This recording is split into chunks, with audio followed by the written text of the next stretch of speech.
Welcome to Not Milk Never Milk. Subscribe if you're lactose intolerant. In this video, I will explain how to use glutathione, easy method.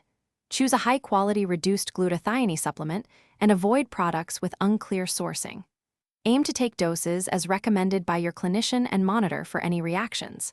Combine supplementation with a balanced diet rich in sulfur, amino acids, sleep, and low alcohol intake for best results.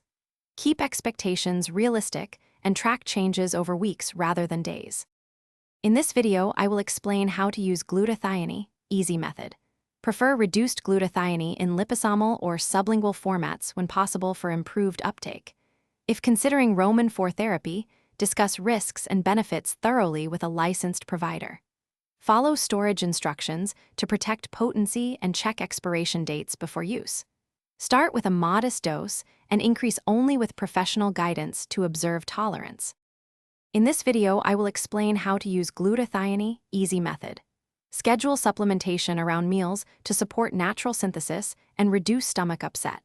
Pair with a diet rich in cysteine and methionine, found in eggs, poultry, and legumes.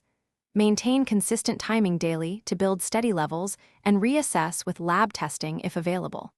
Small lifestyle adjustments amplify supplement effects, so be patient and consistent for measurable benefits. Thanks for watching. If this was helpful, leave a like and consider subscribing. See you next time.